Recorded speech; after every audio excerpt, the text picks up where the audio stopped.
Hello, darlings. How are you? I'm hoping that I won't be too loud because there's some people downstairs by the pool, and I'm out here on the balcony. I'm here because I want to say hello to all our new people, but today we're going to do a live, and the live is going to be from good woman to highly desired woman. So today we're talking about the difference between a good woman and a highly desired woman. Hello, my darlings. Hello.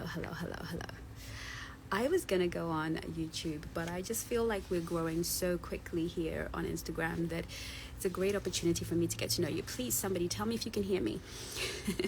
Because am I speaking loud enough? Please let me know if you can hear me. My darlings, hello. Hello to all the new swans. Great to see you too, Amy. Can you hear me? Let me know if you can hear me. So today we're going to be talking about difference between good woman and highly desired woman.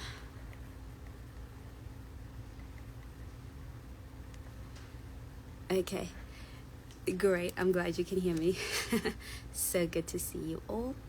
I'm going to put this here and then I'm going to try and pin it so that we have the title up there somewhere. Okay, so I realized as I was kind of looking through Instagram that so many of us are let's see if we can adjust this a little bit more. That's better. That so many of us are really resonating with the good woman messages that are out there. Thank you, I'm Ashley GM. We're really resonating with the message that we are good women, that we have fallen into the wrong hands. That's number one. And that there are certain aspects of a good woman that make her prime real estate for predatory type of people. Let me I'm back. Sorry, I had to put it on do not disturb. So I really want to have a conversation with you because I don't want to do this in a reel because, let's be honest, reels are fantastic. I like to give you quick points. I know you enjoy them. But I also want to be careful that we have a conversation around it.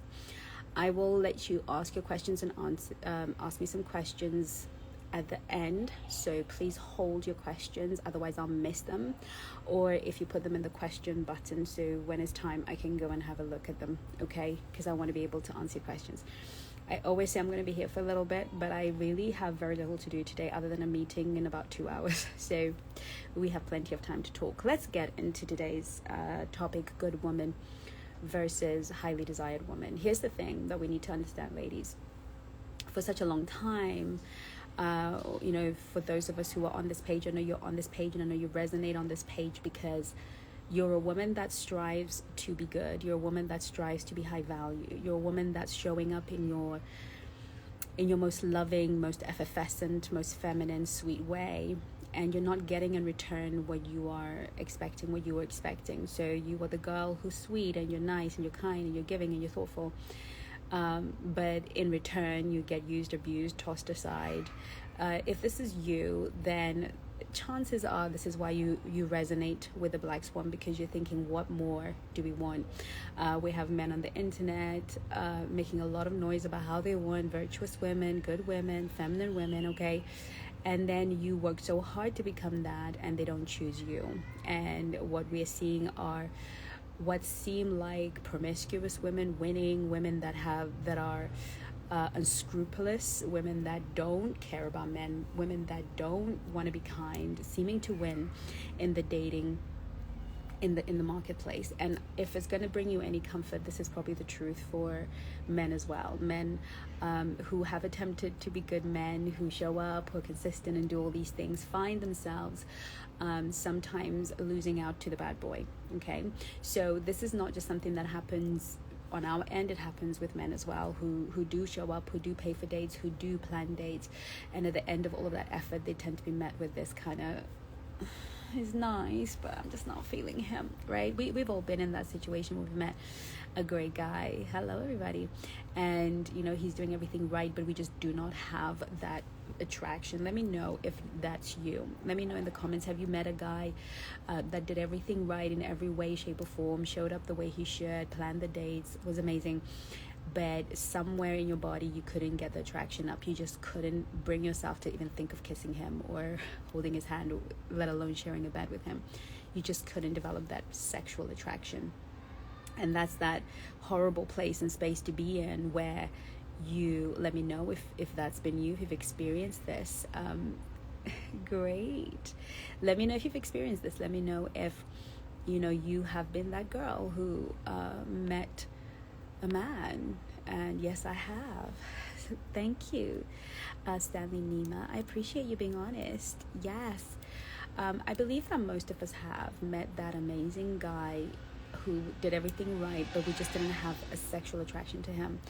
Now, this is what I want to talk about with you, because whilst it happens both sides, I wanted you to feel it in your body. I wanted you to feel that feeling of this person is just so good, but they just don't feel like a sexual partner or somebody that I have any sort of sexual attraction to, right? And there are many men like that. We tend to friend zone them, right?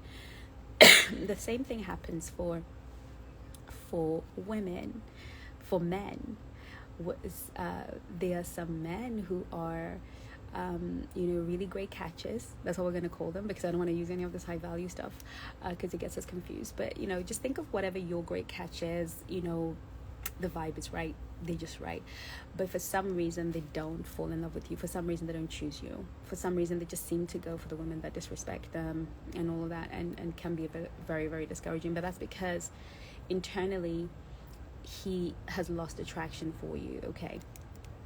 And that's one thing that good women don't get taught a lot about in terms of developing attraction, right?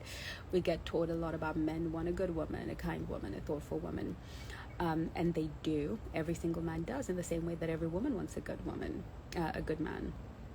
But what we haven't been taught is how attraction works for men, okay? How attraction works in general. And in general, attraction is the balance of light and dark, okay? Good women tend to lean into the light feminine, and the light feminine is the woman, is the version. The light feminine is the femininity that attracts commitment, that gives a man the signal that you are commitment material, commitment ready. Light feminine is so inviting, so welcoming. It differentiates you from other women, because this is a safe space. It's an environment, it's an atmosphere of acceptance, of light, of love, okay? It's way more than that, and you can learn more about that in the Feminine Mastery Masterclass. But the dark feminine, right? The dark feminine is what's responsible for desire, sexuality, confidence, and that deep attraction. The attraction that makes you a man's fantasy, okay? You want to be that girl that a man can't get off his mind. That's not usually the light feminine, okay? The light feminine is the girl that makes a man think, right, when I'm ready to get married, I'm going to come for her.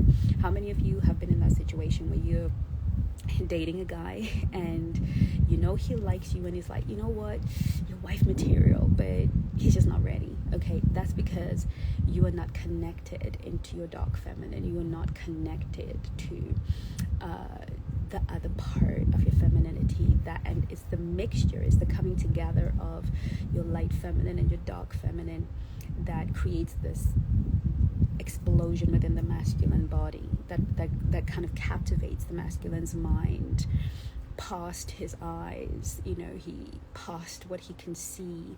Because a lot of us good women, we're very attractive to look at, but we don't have that ability to be tapped into dark feminine energy.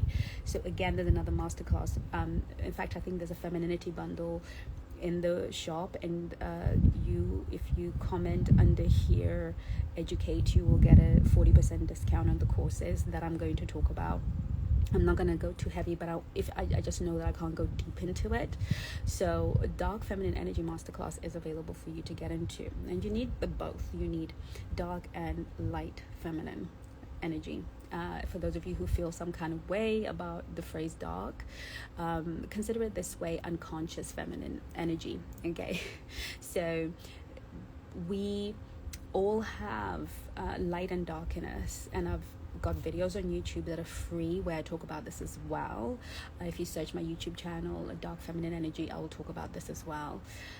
We have night and day. The world, the universe, the way God created the world, God himself has light and dark. He has aspects about him that are dominant, that are fearsome, that are to be feared, that are ruthless, and he has aspects in him that are just insanely warm, kind, and it's that balance that he has created within, the creator creates something very similar to himself. So we all have that light and dark, but in order for us to exist in this world together, we have to have a moral code. We have to have social codes, and some of those codes kind of mean that we have to repress certain parts of us in order to survive. Now, I go into this, ladies, in the Dark Feminine Mastery Masterclass. I go into how our sexuality has been repressed. I go into the power of our sexuality, releasing our sexuality, the real true sexuality of the woman who is deeply in her feminine energy, okay? And you're going to hear some shocking things in the masterclass, but you definitely want to do both. But the reason why good women don't get to be chosen much, and the reason why good women tend to be played more and hurt the most is because they have a lot of light feminine traits, and they don't have enough dark feminine traits. But that's not the only reason, and I'm going to go into why. Forgive me. I have this annoying dry cough that I need to see to, so bear with me. Now, a lot of when we're talking about good women, I think there have been some conversations on one of my reels about what is a good woman, and I think I definitely received it as an antagonistic. What do you mean, what is a good woman? We're talking about good women having a hard time here, and here you are, sir, giving it the whole, what is a good woman? And I felt a bit rude. However, it was a question worth asking, and I think that for many of us, what we believe is a good woman is actually probably not. What we often think is a good woman is often broken down into certain things. So we're going to talk about that now, and then we're going to define what a good woman really is. And certainly in terms of in relationship with men, in heterosexual relationships, what is a good woman? And then we're going to talk about how a good woman can develop herself into becoming a highly desired woman, because a highly desired woman is a woman that has many beautiful, wonderful options. And what does that look like? What does that mean? If you are highly desired, then that means you're attracting men that you are comfortable surrendering to. You're attracting men that you are comfortable to receive from. You are attracting men that you are comfortable being led by. Okay, so if you're just attracting men, well, that means you're a woman, right? Story of our lives, like being a flower. Every woman will attract a man, even if she has a tree coming out of her face. It's just the nature of womanhood, is that you will attract a man. But I hazard to guess that we are here because we're not attracting the caliber and the quality of men that we desire. And that is because we are not highly desired ourselves, okay? And so I'm going to be teaching you, or at least discussing, how to really elevate. Because I know we feel like there's no better place to go. If you're being a good woman, is like being a queen, is wearing your crown. It's being, if being a good woman will get you into heaven, being a good woman will give you a crown. Being a good woman will, open the doors for your divine afterlife and also create a beautiful life for yourself. It's wonderful. But being a good woman within the context of heterosexual relationships is the base, is the basement, right? We start from being good, but to gain the kind of, to attract the kind of caliber of men that we want, and to keep their interest, and really inspire them to be their highest, most masculine version, being good is the basement. Okay, it's not the basement, it's the floor. Okay, it's the ceiling when it comes to salvation, it's the ceiling when it comes to everything else in life, but when it comes to promoting attraction, it's the floor. So we start off good, and then we start to do the work as we go along. So good to see all of you. I know that some of you can't make today, but I know you'll watch the replay. Okay, so what are one of the false positives that you think you're good, but maybe you're not actually, is you probably have an anxious attachment style. That means that you are, women that have an anxious attachment style tend to identify with being good. What that means for that woman, and you can figure out where you are in this matrix, okay? For that woman, doing anything and everything to keep a man happy, right, is really not about showing up in your authentic, attractive, powerful self. Is really about the fear of abandonment. So if you have an anxious attachment style, you've probably done too much, you've probably given too much, you've probably self-abandoned, and in ways to please the men that you're dating, or the man that you're dating, you have self-abandoned, you have given too much, you've probably said yes to the things you didn't want to say yes to, and that is part of that anxious attachment. And I was very much that girl. I was very anxiously attached. I would say yes to things, situations or circumstances, and uncomfortable things, because the idea of being abandoned was more important than whether this man was even worthy of the yes I was giving him. The idea of being chosen was so much more important than whether or not he was a person that I would choose. So I did a lot of self-abandoning, and I spent a lot of time crying because I thought I had been good to him. I had said yes to everything. I had seen his issues ahead of time, and being that woman that had gone ahead of him and fixed it. I had been that woman who, I could see that he needed help with this, and I had already, intuitively gone ahead and sorted things out for him. I was the woman that, cooked and cleaned and ironed and kept a clean home, and I was the woman who, did my best and prayed for my man, and did everything that they tell us to do in church, everything they tell us to do in the world, everything that was good. I was so committed to not being abandoned that I called myself a good woman.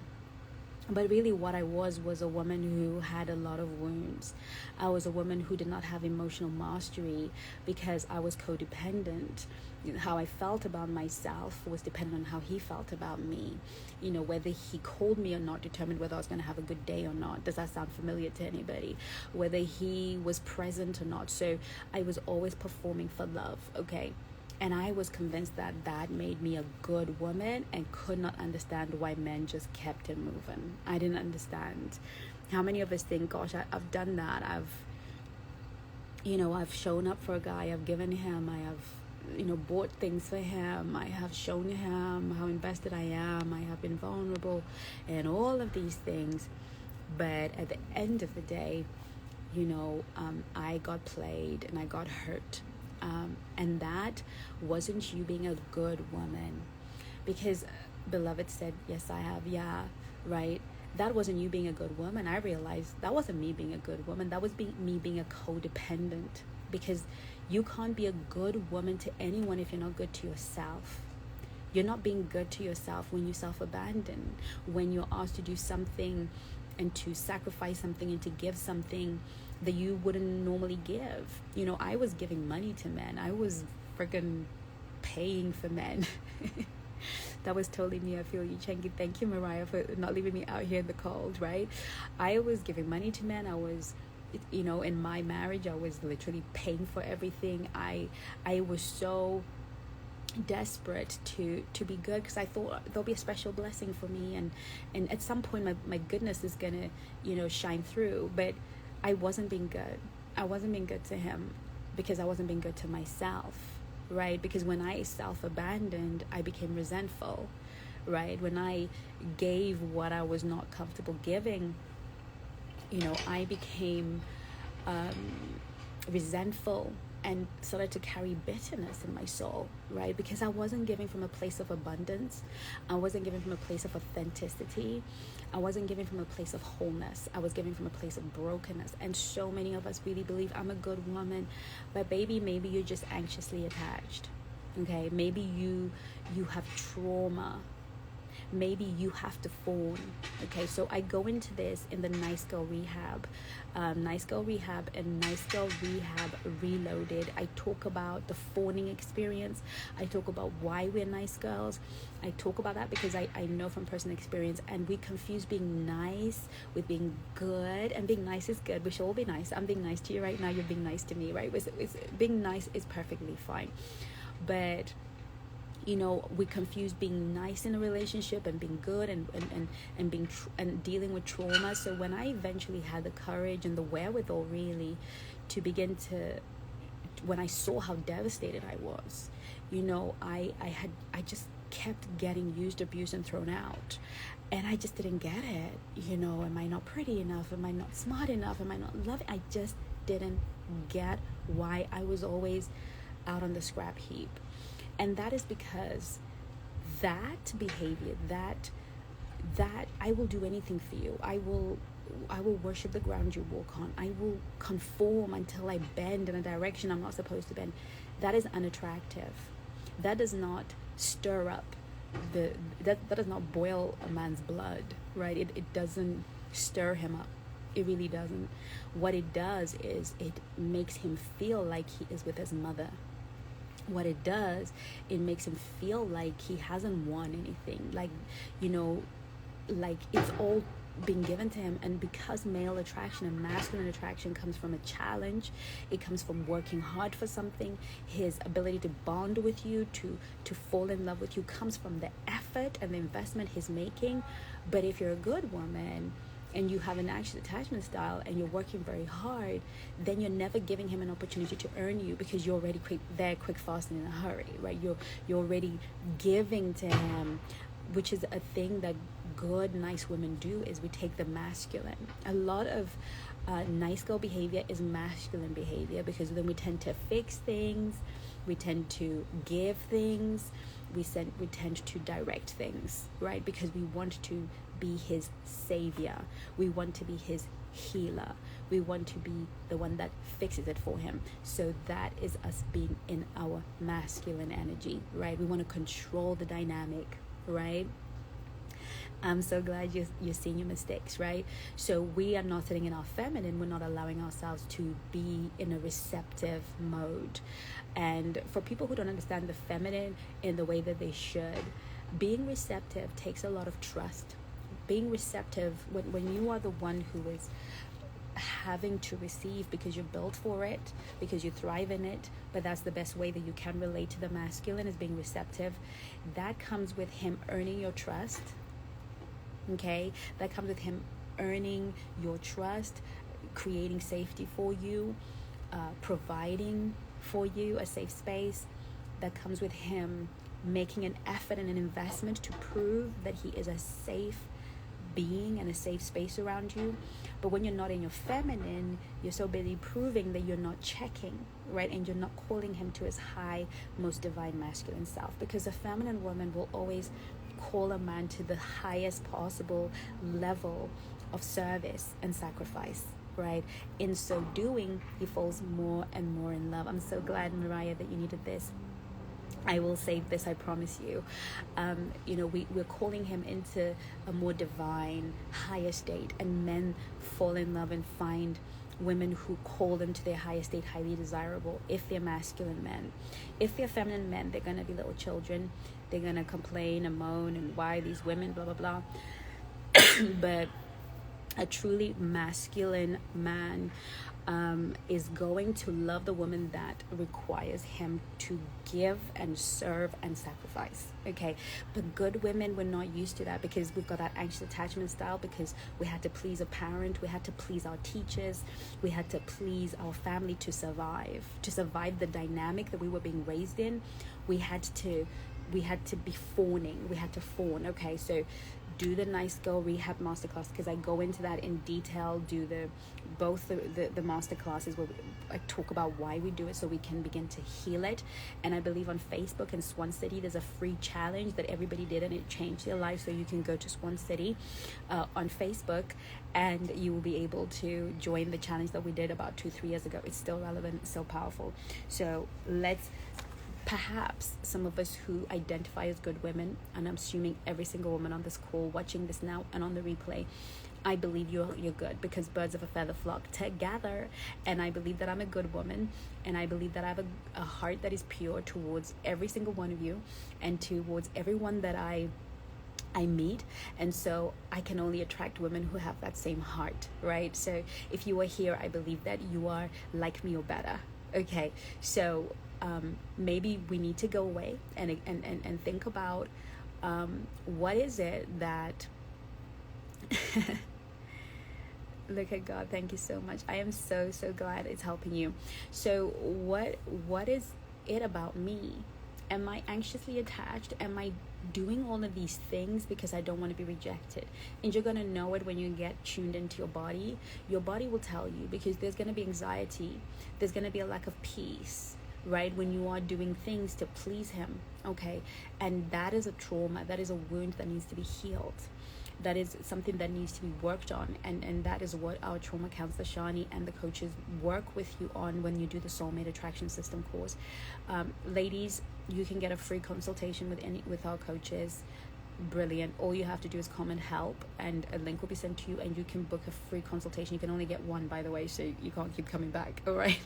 And they can really help you with wherever you are. If you're not sure if you're being good, kind, nice, whatever your story is, they will be able to tell you. So yes, so we have the anxious attachment style. Then we have along with that fawning, people pleasing. Good women want it to be known and seen that they're good. What's the point of being good if nobody knows you're good? So we're always out here trying to prove to the world that we're good people. One of my triggers is when I feel misunderstood, when I feel like, especially in the comments, oh, she's a silly cow, she's this, she's stupid, she's whatever they say in the comments, and I've developed thick skin. But it still hurts me, because as a person who identifies as a good person, it's hurtful to not feel seen for who you are, right? So that tells me that we have a part of us that wants to put goodness on display, right? We want to please people. I will save the video, I promise. We want to please people. We want it to be known. We want a reputation of being good, and that is not a bad thing, because we all have a reputation and we may as well want it to be good. But good women tend to want to have a reputation, and as a result we go into a lot of people pleasing, and people pleasing will get a lot of people to like you, will get a lot of people to perhaps even prefer you, but it doesn't get people to respect you. And one of the things it will not do for a man is get him to respect you. Okay, men don't respect women that people please them. They respect women that have standards, that they will stand on their square and they're not moving. They respect women that have boundaries that are not to be crossed. And why is respect important? Because respect and love are the same thing to men. Okay, men don't have a man needs to be respected to feel loved, and a woman needs to be loved to feel respected, right? So she has to be cherished to feel respected. But when a man is respected, he feels cherished. And when he respects his woman, he interprets that as love and worthiness, right? And a lot of quality men, a lot of wonderful men, good men, men that we desire, right? Men that we crave, whoever that is for you within yourself, because I can't tell you what that is for you. And I really want us to own our desires.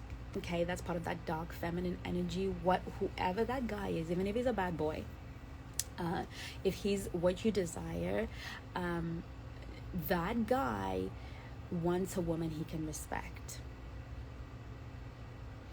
And when we are people pleasing, we self-abandon. When we're people pleasing, we put other people's desires above our well-being.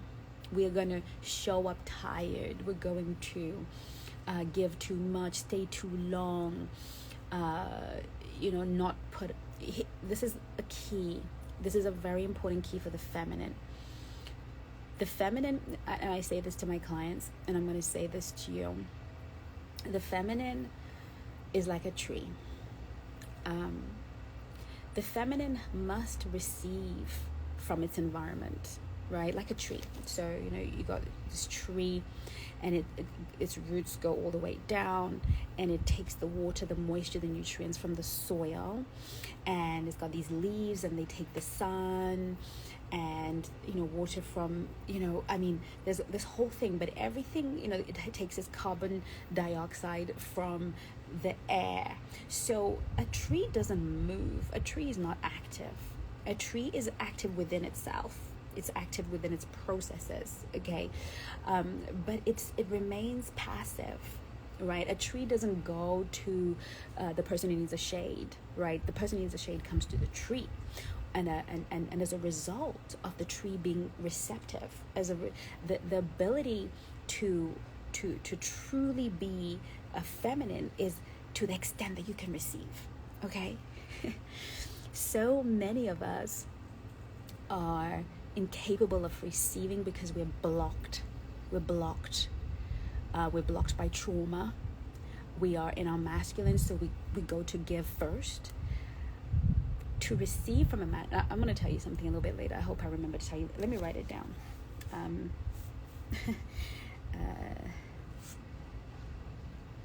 Okay, hopefully I'll remember the details. I've just written it down. This is something that even men don't know about themselves. When a woman truly receives from a man, and it becomes, she doesn't take from a man. A woman doesn't take from a man. A feminine woman doesn't take from a man, okay? Taking is a masculine thing. It usually means penetrating in order to get, right? So that's a masculine thing. A woman is a receptor, like the tree.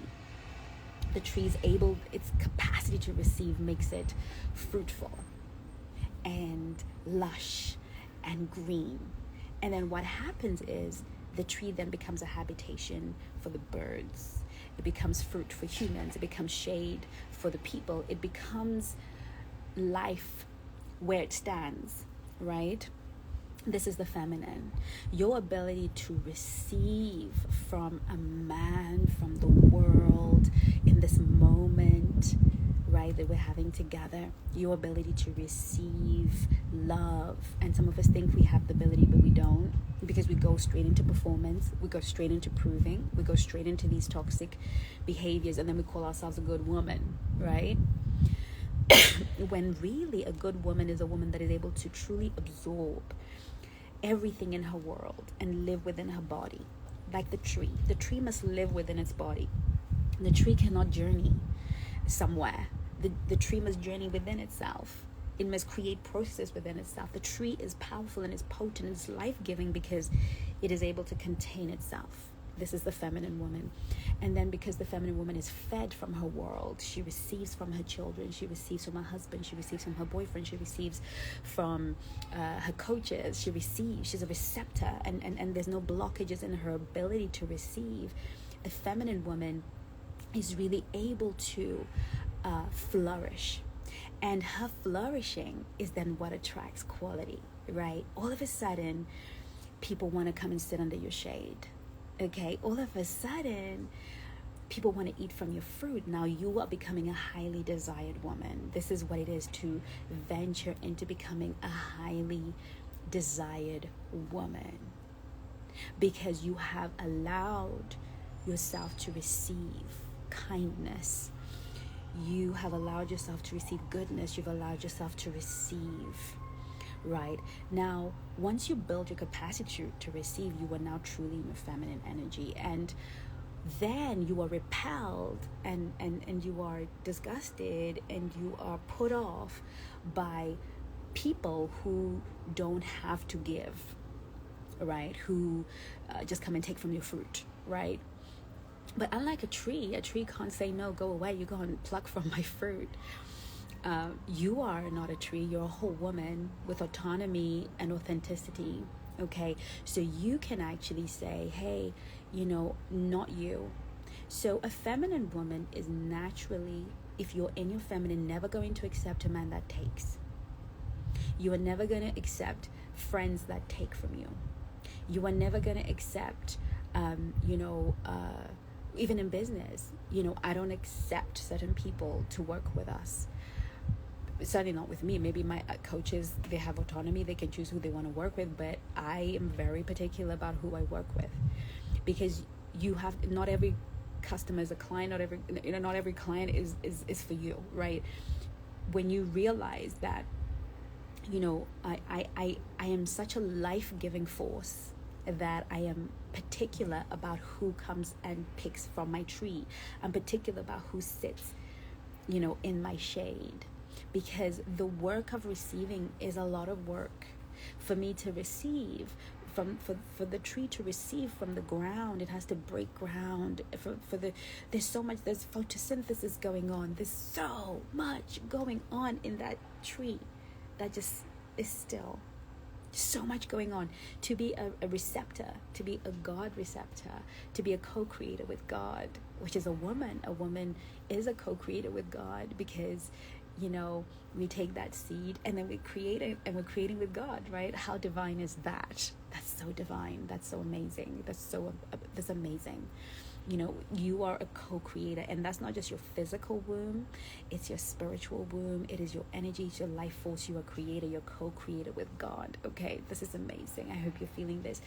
But you can't co-create if you're giving, because you're not built for giving. You don't have the physicality to give in terms of penetrate the world, take, and then share out. But you have the ability in your femininity to flourish. And flourishing should be the goal of the feminine woman, not walking around trying to help men, people please them, give them things, prove to them that you're good, you're not like these other girls. You are a girl, you're a woman, you're a tree. You need to be fed, you need to be watered, you need to be nurtured.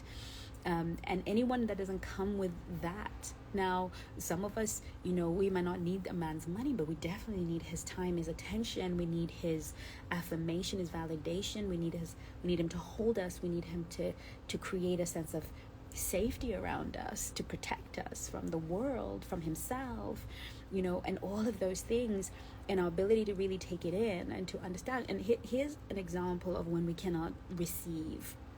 We struggle to receive when a man, for instance, says, babe, where are you going? Thank you, when you me. I'm sorry, I didn't say that properly.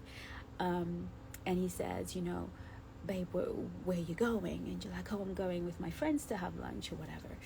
And he's like, yeah, well, let me know exactly where and when you'll be back, Now, a feminine woman is going to receive that as protection. She's going to receive that, oh, my baby really cares about me, and he cares about how I'm going to make it through, and how I'm going to, where I am, because he wants to be there quick, fast, and in a hurry. I'm a receptive woman. I'm receptive. A woman that is not safe, that is... and I used to be this woman. I used to feel some kind of way. Like, why do I have to tell you where I'm going, who I'm going with, what time I'll be back, because I did not know how to receive protection. I didn't even know how to identify it. So when the guy I'm dating or my ex-husband wanted to know where I was, I internalized that as control. That is not to say that there are men that control women and do that in a spirit of control, and you're gonna know. But by and large, when you understand and you've learned to receive because you don't have blocks, a lot of what we hate about men or get upset with them about is really coming from a place of the protector, and is really coming from the place of the provider, right? But you can only receive that in your feminine when you've healed parts of you, when you have removed the parts of you that are broken, and began to work on that. And that's a journey. That's the soulmate journey that we have here at the Black Swan that's the soulmate journey at the Black Swan Relationship Academy. It's like 3 to 6 months of working with your coach to really uncover and deal with these things that stop you from being fully in your feminine. Okay, so people pleasing, you lose respect, you lose love, you lose attraction. Attraction is this very important piece in romantic relationships that is absolutely essential, 100% absolutely essential for the life. Yes, one can easily distinguish between control and protection of men, absolutely, because it's an energy, right? It's so essential that we understand that there is no romance without attraction. Okay, there's friendship without attraction for sure, but there is family without attraction. The only thing that differentiates a romantic relationship is that attraction. So attraction should always be primary in the mind of a good woman. Is this attractive, right? Is this just nice, or is it attractive? When I give a man money, it might save him for the day, but is it attractive? Is it comfortable in my soul? And is it attractive to him? Is he looking at me now and he's thinking, right, no, he's not. He's going to appreciate the help, but he's not going to find you attractive. When you are doing his laundry and running around and trying to get ahead of his problems, trying to fix his problems for him, and not, what do we do when we need to help a man? We make him believe that he can. A man doesn't need you to do it for him. He doesn't need you to fix his problems for him like I did. You know, I when I was married, I bought all the properties. I'm gonna buy the properties. I'm gonna buy our house, and I'm gonna do these things because I looked at him and I thought, he don't know what he's doing. I didn't know then because I wasn't a feminine woman.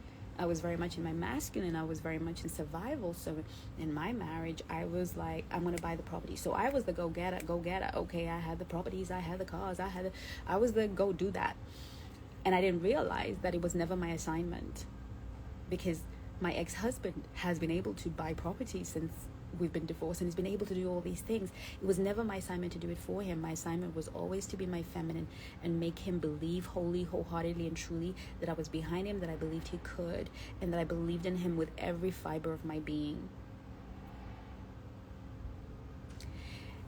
It's not a good woman will go do it for him. A good woman will do it for him, but a highly desirable woman will plant the seed in him and fan the flame in him to believe that he can. She gives him that feeling that you can. I trust you. I trust you to lead this family. I trust you to lead and guide. You might not know what you're doing, and guess what? I also hold space for you to make mistakes. I hold space for you to take longer than I would like. Right? So a lot of us get used up, thrown out because we do for him. This is not attractive to the masculine. And this is not you in your feminine. In your feminine, you are an environment that makes a man believe that he can change the world. When he's around you, he must feel that he can build a whole universe and give it to you. And that's because you're an affirming energy. That's because you're a validating energy. That's because you choose a man that you know gives to your essence and to your soul what you need to be nourished enough for you to keep producing the fruit in that relationship, right? So we become good women, but we're not moving accurately. We're not moving right. right? We're not moving in our divine feminine energy. We think, I had a conversation with a lady in the comments somewhere in one of my reels, and she was like, I did all that, I was feminine, da da da da, and I got kicked to the curb, and I whatever. So I said to her, well, just tell me what femininity is, right? Because I just wanted to be clear. How was she feminine? And then get thrown out. Turns out she was like, I look pretty, I do my hair, I'm always pretty, I'm always well dressed, I'm always wearing dresses. And I was like, girl, that is not femininity. That is feminine signaling. Okay? No. Femininity is a much deeper spiritual concept. Femininity is a way of being. Femininity is about living within your body. Femininity is an environment and an atmosphere. Femininity is soil. It is so much more. And it's never about romance. It doesn't start with romance. It starts with healing.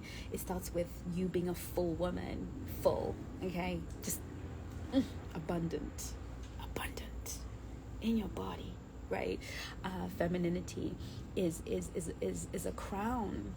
It's so amazing, and many of us unfortunately have never really had an opportunity to be raised in an environment where femininity can thrive. But as grown women, we can create that environment for ourselves, right? And we can surround ourselves with other feminine women who call us to a higher place, who encourage us to be more and do more. And that's what this community is about. It's really about, calling each other to a higher place.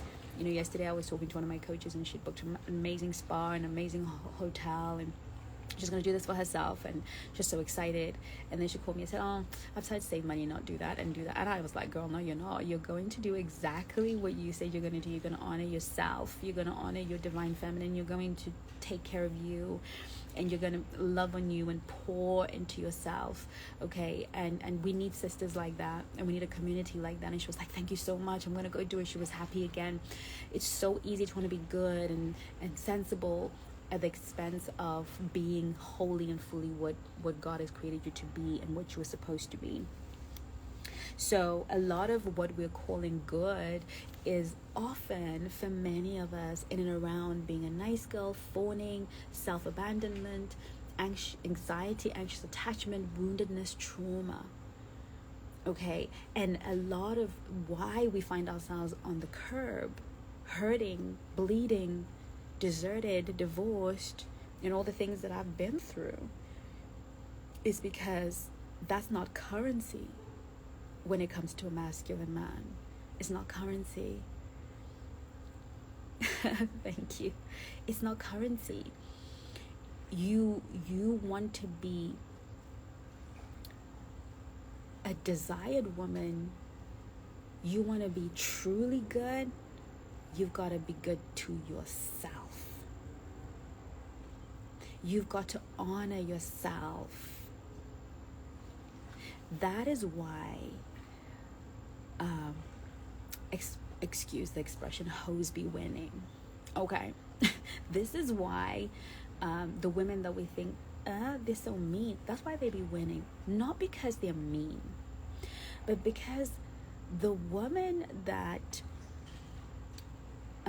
tend to be mean, as far as we're concerned, or from our perspective, are just women that care about themselves a little too much.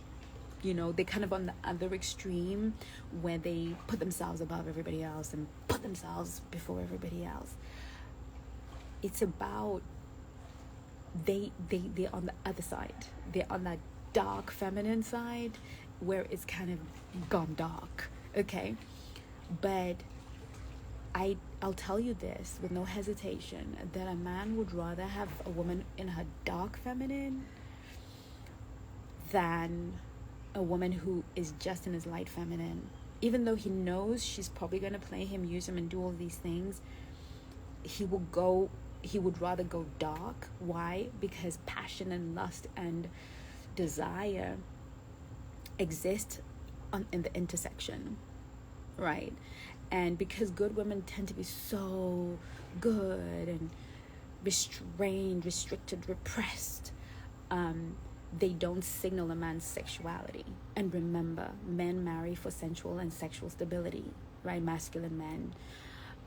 So he wants to be the woman that he desires physically long term, and he wants a home. So a lot of us end up not getting married, and we see the strippers getting married, because I get this question all the time: how come strippers get married? Why? Because they're able to access the part of themselves that is, give to me, feed me, nourish me now. Okay. And because men fall in love by giving and nourishing and serving, these men are falling in love with the stripper. You know, that's pretty much, because we have to understand that principles will work for you whether you're Christian or not. Principles will work for you whether you're good or bad, right? You could be the most evil person, but if you work financial principles, you're gonna make money. If you're a great person and you work financial principles, you're gonna make money. Every realm of success has a set of principles that govern it, right? It's not, there no, you know, and this is the thing with religion and churchianity.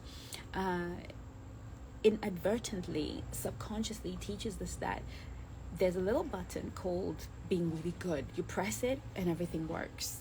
You know, there's a little button that you can press where everything works for you. There are a lot of good broke people. There are a lot of good lonely people. There are a lot of good divorced people. Okay? There are a lot of good people that haven't had goodness, have not been able to create goodness, because there are principles that govern every realm in life. And here at the Black Swan Relationship Academy, I teach you those principles. They're in the courses. You want to master attraction? There's the Mastering Attraction Masterclass. I give you the principles of attraction. You want to learn how to talk to men so they listen? There's a principle of communication. You want to learn whatever you need to learn in terms of your relationship. There's so many courses in the academy, but I teach you principles so that you can win as a good woman. You can still be good and win. But a lot of girls that are trashy, promiscuous, they have those principles. That's why they're winning. That's why they're getting the ring. That's why that girl, you know, I remember when I was getting divorced, I was so mad at God. I was like, I wasn't the girl at the bike shed having men all up in my clothes, under my bra. Lord, I was a good girl, right? And all of the girls that, you know, used to snog boys across the corner and have them put their hands in their bra and all these things, they're all married with kids and have not been divorced. And they married great guys with, you know, who could provide and protect, right? Why? Because they understood the principle. They understood the principle, and they understood the male mind, and they understood what attraction looks like for a man, because, well, they started earlier than I did. They were fluffing around with the boys way sooner, right, than I was, because I was a good little girl. So it's about you understanding that being good is fantastic. If the goal is to be like Christ and you know, have net good in the world and contribute good things.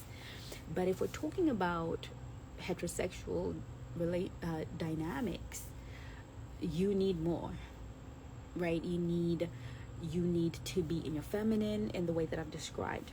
Now, a highly desired woman is a woman that is able to play with both. So in the Man Magnet Mastery, the class that I've been running for the last 5 weeks, we've got 2 more weeks, I was talking to the girls about playfulness and seduction and all of these things. And, you know, I could tell that a lot of the girls were like, huh? Because so many of us are so repressed in our dark feminine. And again, the dark feminine is really the feminine aspect of you that takes care of desire, right? That takes care of desire, and that exudes confidence. It's the side of you that advocates for your worthiness, right? And advocates for you. It's the part of you that releases your sensuality into the world without being apologetic. If you are tapped into your dark feminine, you don't really need to walk around wearing skimpy things, right? You don't need to walk around with your bits out, because it is an energy, it's a force that exudes from a woman. You know, I've never really been one for tiny little clothes and tiny little shorts or anything too revealing, to be honest. I don't think I would be the poster girl for modesty per se, but for sure I've never really been that kind of girl that needs to have it all hanging out ever. And I am still, a lot of men still find me very sexy, because it's not about that. It's because I have a lot of dark feminine energy. And I was explaining that to Coach Yvonne when we went to Portugal. And, I get a lot of male attention, and it's sometimes even ridiculous. And I'm not saying that to brag, but it's just how it is.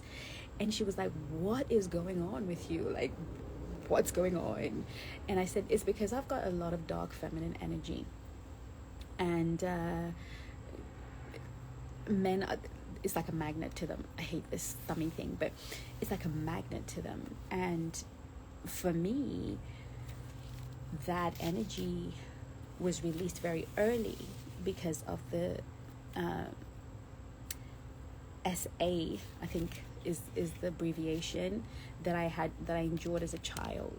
So I was introduced very much to my sexuality at a very young age. So as a result, it became a survival mechanism. So, sometimes trauma will give you some gifts.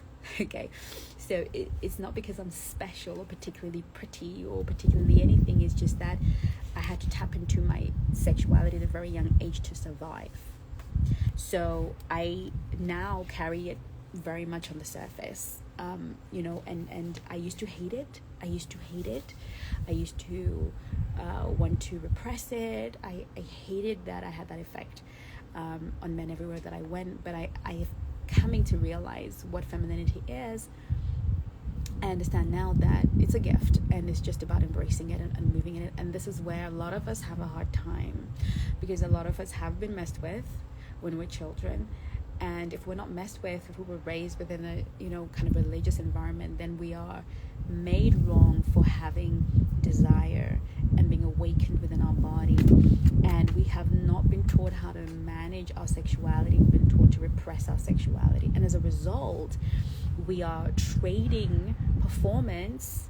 We're getting into our masculine energy in order to get a man, and that then turns things upside the head, right? All of a sudden, attraction is killed. So everything in life is about mastery. Okay, it's about mastering. Mastery is not about control. Okay, we're always trying to control. If we seek to control, then we're in our masculine. Okay, because masculinity is controlling, it's competitive, and it's conquering. As feminine women, and even men too, it's about mastery. Mastery says, not only do I know that I can survive what I'm about to get into, I know that when I am triggered, I can self-regulate, right? Mastery is knowing that I may not be able to control what is happening around me, but I can control my responses and reactions to it. And so it's the same thing with sexuality. I might not be able to control who finds me sexy, who wants to sleep with me, who's just using me. I might not be able to control all of these pieces, but I know how to respond when that comes to me, and I know how to position myself when that comes my way, and I know how to choose myself when that comes my way, right? Femininity requires wisdom. Masculinity is about intellect, intelligence. Femininity is about wisdom and instinct, right? The reason why femininity is around the realm of wisdom is because of this issue of mastery, right? Because we don't come into any situation with prevailing strength. The masculine enters into a space with prevailing strength, physical strength, mental strength. I didn't say mental superiority, I said mental strength, okay? Because the masculine brain, the male brain is built in compartments, right? Which allows him to not think and feel at the same time. The female brain has a piece called the corpus callosum, and it allows us to, it merges the left lobe and the right lobe, allowing us to feel and think simultaneously, therefore rendering us irrational and illogical when it comes to decision making in general.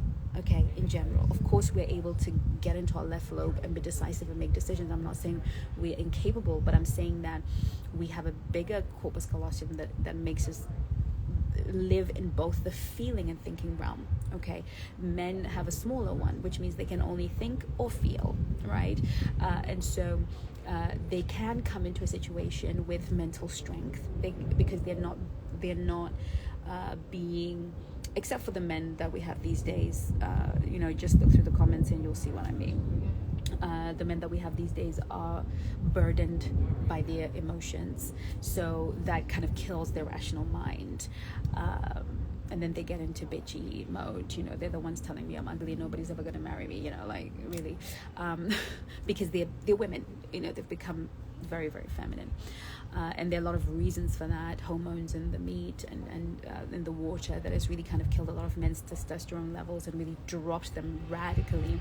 So that's why we're seeing a lot of this sass going on, but basically, a man can come with mental strength, right? Which is why he's great at making decisions. Well, should be. If he's aligned with his masculinity and with God, yes, but you know what I mean.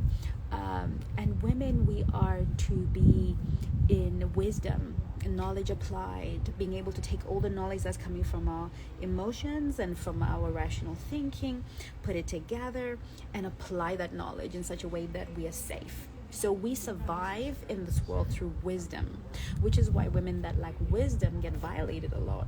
Women that lack wisdom tend to not have friends. Women that lack wisdom tend to not be able to build their house, their home, their marriage, okay?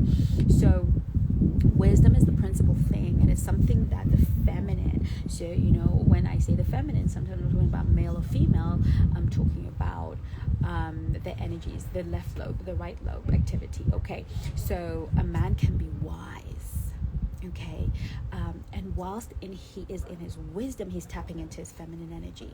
Okay, a woman can be intelligent, and while she is operating in her intelligence, she's in her masculine. Okay, so I don't want us to gender this too much, but I do want to help us understand what is happening.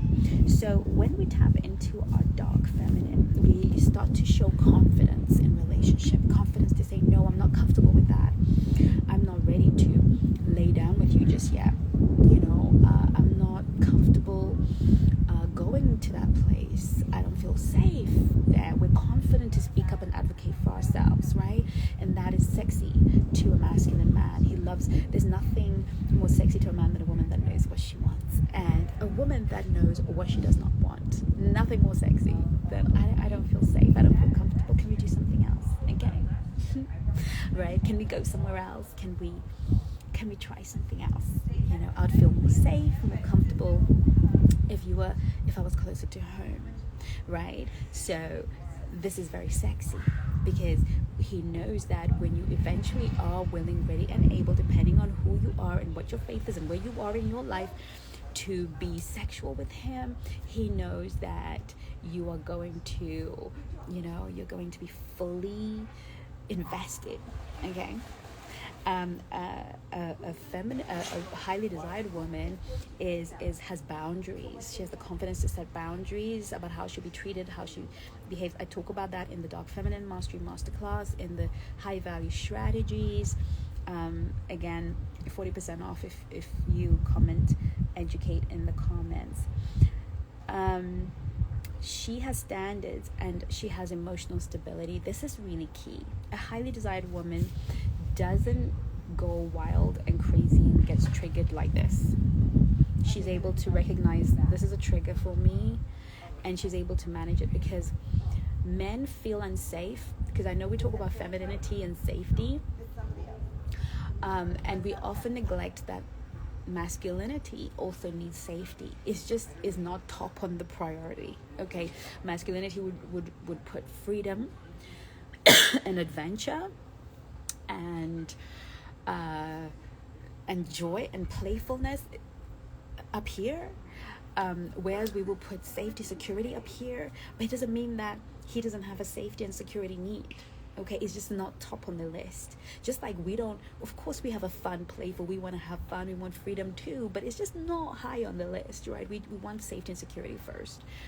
And so when we trigger his safety, when we trip his safety wires, is when we are emotionally dysregulated.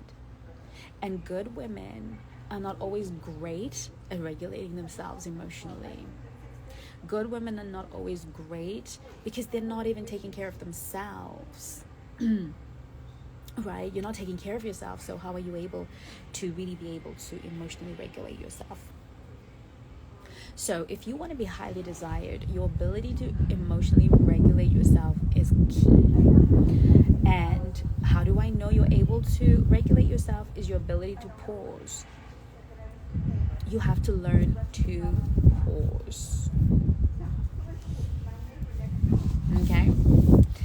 If you can't give yourself a breath between something unfolding in a relationship with a guy, if you can't give yourself a breath, a minute, pause. If you have to react and speak and do, you're acting out of your trigger and you're dysregulated, and to the man's body, to his subconscious mind, you are not safe for him. Why is it so important that a man feels safe with you? Because a man is strong on the outside and vulnerable on the inside. Men are highly sensitive, especially the masculine man. There's a difference between being an emotional man and a sensitive man. There isn't a man as strong as a woman on the inside. And there isn't a woman as sensitive as a man on the inside. Men are very sensitive. That's why they're so hard on the outside. That's why they can't let you in. And they don't fall in love easy. That's why the exterior, that's why they play games. That's why they tend to be more avoidant, because they're very sensitive on the inside. And a woman who is dysregulated, and a woman who doesn't know how to control her emotions, a woman that doesn't know how to pause, will injure him very easily and very quickly. So being a good woman must also translate to being a woman that is regulated. We are sensitive, but I want you to think about your sensitivity as a woman and the things that make you sensitive, and that feeling when somebody touches your soul point. And I want you to 100x that feeling, because that's how a man feels inside. Men are so afraid of being hurt, way more than you and I at our very hurt and broken point. We may be afraid of getting hurt, but we'll still try again. We'll still try. We'll still love again. We'll still marry again. But men are so afraid that they won't even open their hearts. So you could do everything for him. You could fawn, you could do all of these things. But if you trip his safety wire, he'll never let you in. This is why being high value is so important. This is why being emotionally regulated is so important, ladies. Listen, you can go and do all the courses and learn all the strategies and all the tricks and change your mindset around communication and all these things. And I want you to do that because that's why I'm here. This is my assignment. But if we don't really prioritize emotional regulation, absolutely, the somatic nervous system. So somatic work is so powerful. It's what our trauma counselor does. It's what our coaches do, is help you regulate somatically. It's such a powerful thing to do. Thank you for that, Mariah. It is a non-negotiable. If you want to get and keep a quality man, or the man that you desire right now, emotional mastery and regulation is going to be number one, literally. Because as gorgeous as you are, a man will leave you for a half good looking woman that feels safe. He will ultimately marry. A lot of men, there's this whole thing going around, and I said it before, and I'll say it again, and I remember saying this a long time ago before it became popular, but a lot of men don't end up with a woman they love. They don't end up married. A lot, not all. Some fall in love and get married to that woman, but that would be a very small percentage, maybe 15%. The rest marry a woman that is safe. It's the girl that doesn't give them too much trouble, a girl that doesn't present as an emotional risk. So a lot of us struggle with commitment, and if that's you, you can get the Crack the Commitment Code masterclass. If you struggle with commitment, getting men to commit to you and choosing you for something permanent, it's because you signal danger subconsciously, because you're not regulated. You don't have any self-mastery. And if you don't demonstrate that to a man about yourself, and he's going to test you on that subconsciously, he's going to test you.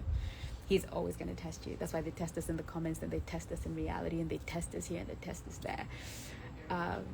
It's because he wants to know if you're emotionally safe. And some of us are, we are not safe to ourselves or other people, because we have verbal incontinence. Okay? We have no filter. If we feel it, it must be valid, so we're going to say it. Of course, it's valid to you, but is it valid to the conversation? Maybe we need to go and pause and think about it. Maybe we need to think about, even with our friendships, can we pause for a minute and think about this reaction that we got planned? Can we stop ourselves? I tell you what, I changed the game for myself. I went from dating men who discarded me, burnt me, used me, threw me away. I was always in tears. I was always being stood up on date. I mean, the works, everything you girls go through and worse. But the game changed for me big time, huge, when I developed emotional mastery. Then the game was in my court. Like I always say, we don't play the game, we own the game. Hey, can I get an amen? Okay. A Black Swan owns the game. You own the game by having complete self-mastery. You can't make me feel anything. I will feel it, I will process it. And the course for that is the Emotional Mastery Masterclass, because I teach you how to be authentic, to feel your feelings, process through your feelings, and go forward. If you can get emotional mastery, you're gonna win with men all day, every day. And if that's hard, then you want to call a coach. Now I'm gonna open up for you ladies to ask me questions, because I really want to spend as much time with you as I can, because I probably won't be here for another few months. Okay. Thank you, Coach Nadine. The discount code is Black40 for all digital products and courses. Okay, so I have one final thing. So I hope that I've helped you with mindset. All right. Now I have one final thing, and that is what did I want to share with you? I wanted to share with you about sex. Okay. Are we ready to talk about that? Okay, it's a bit naughty, and I'm not going to get into it too much, but I want you to realize that there's a difference between, and good women fall into this piece. This is my last piece, so you can start asking questions, put it in the questions section, and I'll start answering your questions right after this.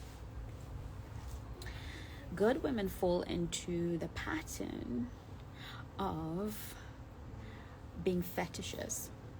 Okay, being fetishes and not being fantasies. There's a difference between being a fetish and being a fantasy. And it goes back to being a receptive being.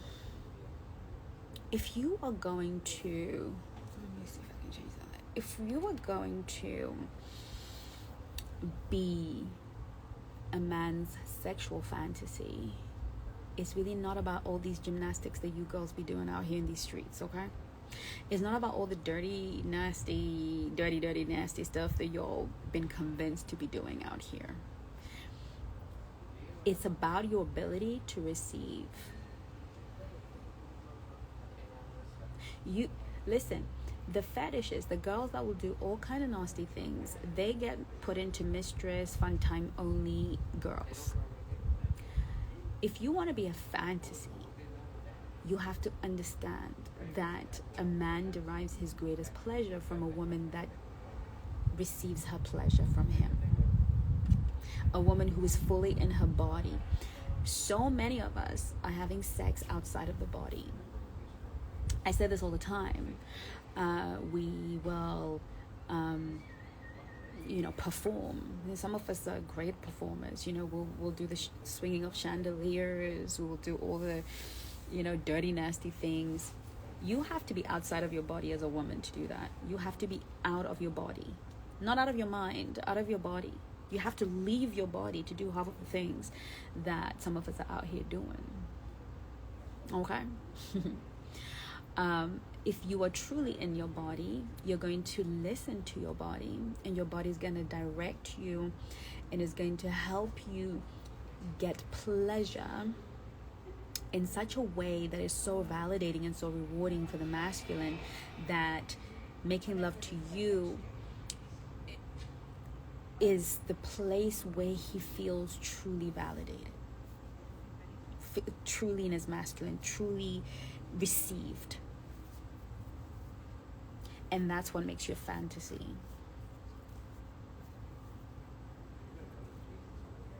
I'm going to leave it there because it's not a sexual education chat, but I wanted to leave it there for some of you who really don't know how to make love in your feminine. Some of us make love in our masculine, and that's why even though you slept with him, he still left you. Even though you gave him a good time, he still left you because you're not a fantasy. You don't know how to manage your sexuality. No, don't leave it there. I know, I thought I'd leave you with a bit of a cliffhanger, darling. I think I talk about it in the Dark Feminine, but I'm not sure. I am going to work on a course. I keep saying year upon year. It's just one of these things I intend to do. I have so many things I want to create for you. But I will, and maybe we'll have a masterclass before the end of the year. And keep an eye out. Keep an eye out on this channel because I might announce it, and we will have a sexual masterclass because I am going to teach you how to make love from your feminine. Then you can be absolutely intoxicating. Okay. What can I say? Mama Swan's got you. Okay, I've got you. I will teach you how to make love to a man's mind. I'm going to teach you how to make love to... I'm going to teach you all that. But that is high-level mastery, okay? It's high-level mastery. So let's not get ahead of ourselves. I need you to first master the first pieces that I've given you, to go to the academy and take advantage of the 40% discount for those of you on the live, and get yourself all the courses. And when you have been good little girls and you've mastered the basics, because there's no point in going from 0 to 100 when you have mastered the basics, darlings, then Mama Swan will invite you to the master class. Okay, the master class. Okay, so let's get to the questions. Let's move this here because the light is a bit funny. Okay, all right. Ooh. Let's start with some questions. Let's start with Shayshell12. How to... Okay. Right. I love that. Such a cool feature. How to fix your relationship after your man has become distant from you being needy and controlling. Okay, first and foremost, love this question. Thank you for asking it, Shay Shao. The rest of you can put your questions in the question box and I'll get to you, and I will work through some of the comments as well. Okay. how to fix it. Number one, the question tells me already that you're in your masculine because you're talking about fixing, right? So right now you're talking about fixing. Feminine doesn't fix. Okay, so already we're in the wrong place to fix it. And the reason why you were controlling is because you're in your masculine, right? So masculine is controlling energy, right? Needy, that's your anxious attachment. Okay, so you controlled him so you wouldn't lose him. You were needy so you wouldn't lose him. So how do we fix something when we know how we broke it? We do the exact opposite. Instead of fixing it, how about we say, how do I allow attraction to come back into a relationship where I was in my masculine, right? So again, I say this to my niece all the time, language is important because it wires your subconscious, right? So we want to use the right language. So we're going to, think about it in terms of allowing, being receptive, okay? Leave him to process. Distance is going to be the most important tool for you, because whilst women, we don't do well with distance. No, if there's a problem, I want it fixed and I want it now. I want to talk about it right now, right? If you leave me to it, there's a part of my brain that's going to turn a molehill into a mountain and we're not going to get on, okay? So women don't respond well to space and distance when it comes to conflict or, we've done something wrong. But men, hey Patrick, but men respond very well to space and distance, because if you were needy and controlling, then you robbed him of his freedom. So now that's the one thing that you have to let him have in abundance. If you were needy and controlling, then you suck the life out of his highest desire to be free. The masculine desires to be free, and you became an unsafe space, right? So what matters right now is for you to go inside your body, like I was saying in the beginning of this call or this live, that you now need to become the tree. You now need to go into yourself, and let's heal some of this stuff. Let's heal it. Let's work on it. Let's heal the piece that is actually going to create this pattern in your life. You could change men, but the pattern, the coding is inside of your body and is inside your mind. So I recommend that you give him time and space, and use that time and space to heal yourself and go into yourself and work on yourself, and really inquire with compassion and investigate, and really get to know that part of you that needed to control, and the genesis of that, and begin to heal it within your mind and your body, okay? And you can jump on a free call with one of our coaches. If you need some support with that, you get one free call, and all you have to do is comment help and you get the link. I hope that helps. Let's see.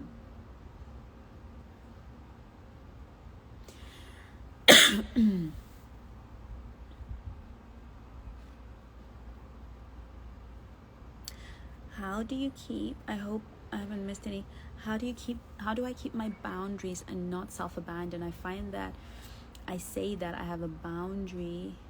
I find that I say that I have a boundary and then self-abandon.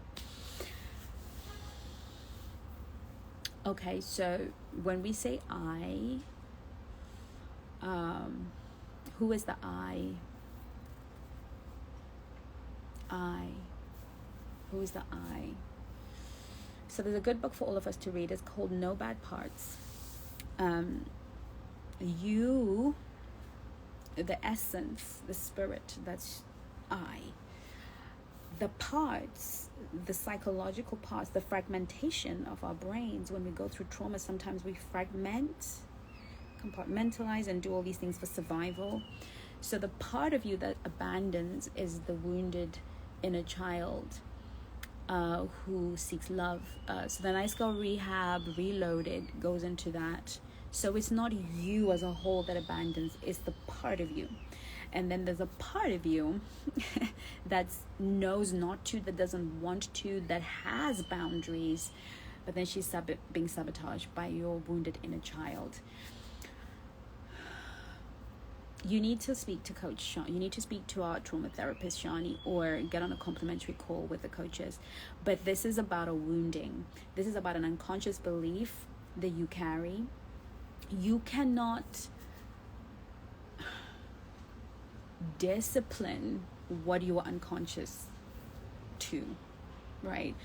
You can't deal with what you're not aware of.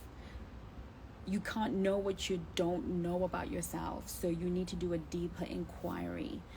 And sometimes it's harder to do it with ourselves. Sometimes we need a professional to do that. But I would definitely book a session with Shani, our trauma counselor, or go on a free consultation with one of the coaches, and they will be able to help you figure out what part of you is abandoning. And the root will be in your blueprint, in your subconscious mind. There is a self-sabotage pattern that is working and has been working for a very long time. And it works in such a way that it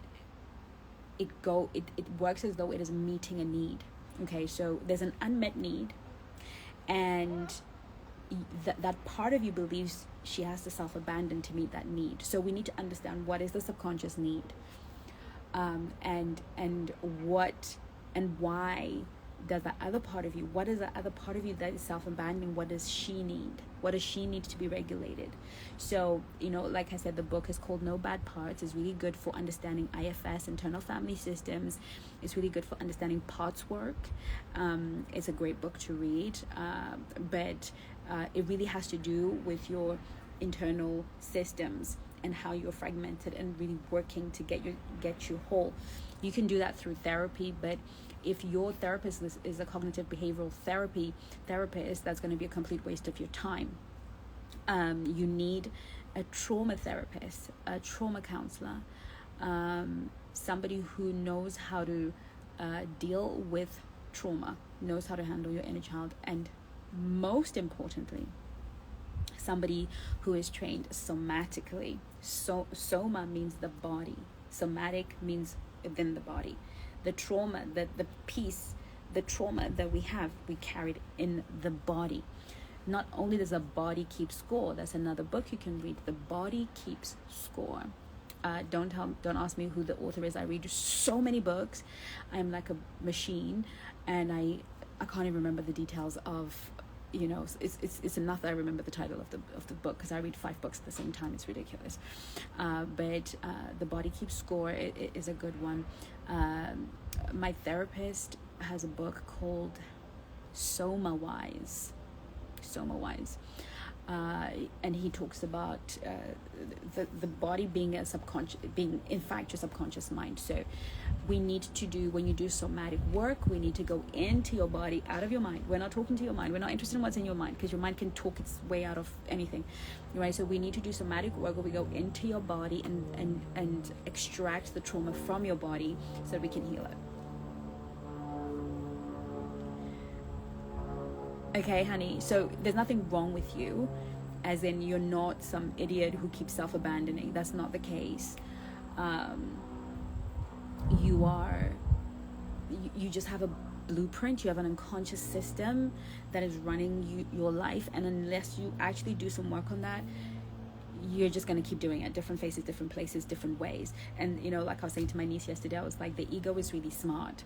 It's not very, but because it's still the child mind, the ego. But if you shut off this manifestation, so what we do when we do cognitive behavioral therapy is, we shut off certain behaviors and we use different tools, right? So we shut off that behavior. But what happens is, because we're adaptive as human beings, that need still needs to be met. That wound is still bleeding. That situation internally is still real. It will just find another way to bleed. It will just change the game. It just changes the manifestation. So before, some people go from avoidant to anxious, avoidant, and some people have got a disorganized attachment style. But I went from anxiously attached to being an avoidantly attached person. The wound was still there. I just learned the skills to not be needy. So I went to the other side, right? Because the wound had not been healed. So I wasn't secure in my attachment. I just changed how I manifested, but it's the same thing. It's the same insecurity. So being avoidant or anxious is the same wound. It's the same fear of abandonment. And I hadn't dealt with those pieces. So I was just changing. So what happens is, if you don't actually get the somatic work done and we don't actually deal with the areas of your body where that trauma is stored, what is going to happen is you are just going to shift. You're just going to change your dysfunction. It's going to be dysfunctional, but you're just going to change it. So maybe instead of self-abandoning this time, you will maybe become too aggressive, or you may become unfiltered, or you may become accommodating in other ways, but you're still going to find a way to get that need met. It's just that with cognitive behavioral therapy, okay, I'm self-abandoning now, so these are the tools I'm going to use. As you can tell, I'm not a fan of cognitive behavioral therapy because it doesn't actually create lasting results. So this is my recommendation for you and for everyone watching. Is so important that you get the right therapy in order to deal with this stuff. Coach Nadine has just reminded me that I do talk about sex in the Dark Feminine masterclass and in some parts of the dating playbook. So yeah, I think I talk about sex in those masterclasses. I hope that helps, my darling. How do you create an intense connection with a man without having sex with him? They talk about this in the church. I love that. First and foremost, how do you create an intense connection with your own body? So the masterclass for this really is the energy masterclass. I use scriptures in there. Some Christians can't deal with the word energy, so call it spirit if it helps. But I go in depth about energy. Right now we are in an energy field, right? And that you are sitting here, you're listening to me speaking to you, and you have confidence in what I'm saying. Maybe not everybody, but most of you have confidence in what I'm saying. And the reason why you have confidence in what I'm saying is because I am confident in what I'm saying, right? I believe in what I'm saying. I have proof for what I'm saying. I live this reality. And so because my mind believes it, my heart believes it, and I have evidence for it, I am truly confident, convinced, and convicted that this is the path for all of us to take. And I'm sharing with you what I know for sure. That is energy. It is what translates to you as you listen to me is the sense that she knows what she's talking about. And as a result, you can put your trust in that. And I say this to say that we don't have to sleep with a man to create a sexual and intense connection with him. Not at all. We have to be comfortable within our bodies. We have to be comfortable within our sexuality. You have to own your sexuality and own your desire. When a man meets, I spent a lot of years repressing and suppressing my sexuality and repressing and disowning and denying my sexual desires as a woman. And it created a lot of chaos in my marriage, and for sure, a lot of chaos after I got divorced. It took quite some time for me to get into that dark feminine energy again. That's the masterclass for you. To realize that actually to men, the promise of sex is way more powerful than the actual delivery. Okay, I say this all the time. The prospect of a thing, men want what they cannot have or what is walking away, right? A man would rather have the challenge of attaining sexual pleasure from you than actually the delivery. Okay, this is why they eventually just marry the woman with virtue, because she's gonna make them wait. But in the meantime, are you disowning, denying, and repressing your sexuality? Because if you are, that energy is going to come across. You're going to come across like a prude. You're going to come across like, you have issues. Like, he's not going to be sexually satisfied in the marriage, and then he's going to, put you aside. When I got married the first time, we had sex on our honeymoon, right? But we were we were very young. I was 19, a good little Christian girl, and didn't know anything. But why did we get to that point? Is because the promise of sex was way more important to him. The fact that I am sexually selective. Well, at the point I was a virgin, so I was very, very sexually selective. But men want to know one or two things: that you are sexually selective, that what he's waiting for, you haven't been dishing it out on these streets. Now, we're not talking about that body count thing. We're not going to go into it right now, because that is something that, if you have high value strategies and you move in the world with a deep sense of self-worth, a man won't really preoccupy himself with how many partners you've been with, because there's something about a woman that's highly sexually selective that the energy reads that I'm not giving it out here like candy on these streets, okay? And that's really what is attractive in terms of long-term commitment to a man. However, being in your own body, owning your sexuality, and being comfortable talking about sex with a man is fun and is sexy, and it can create an intense connection, heighten expectation. I talk about sex all the time with the men I date. I'm a very sexual being in terms of my ability to be in my body and sexual and in touch with every part of myself. I am very much in that energy, and I think I talk about that. Which masterclass is it? Dark feminine energy. I talk about your vagina energy. Being in that energy. If you are like that, it's an energy field that says I am, I deliver, and that's enough for most men. And if he believes that you are high value in other ways and you are feminine, and he is relationship ready, and he is on the market looking for something serious and is looking for a wife, he's going to speed that whole process up. So you're not going to be engaged for the next 100 years, okay? He's going to want to move that quickly, okay? Because he wants to get to the good stuff. So I don't think, I know that a lot of Christian girls are really afraid. I think we've become afraid of our bodies, afraid of our sexuality, afraid of our desire, so much so that we've repressed it, and now we have a hard time because we think if I say no to him, he's going to abandon me. If I say no to having sex with him before marriage, or when I'm not ready, whatever your standard around sex is, we fear that we're going to be abandoned. But that's because he really is abandoning the overall sense of repression. No one really wants to commit to somebody who's repressed. He doesn't want to have to unlock your body, right? He doesn't want to have to do all that unlocking. You should create a healthy relationship first with your body, with your feelings. So many of us don't even have a relationship with our emotions. That's why we self-abandon so easily. It's about creating a relationship with yourself. Being more feminine is being in your body, right?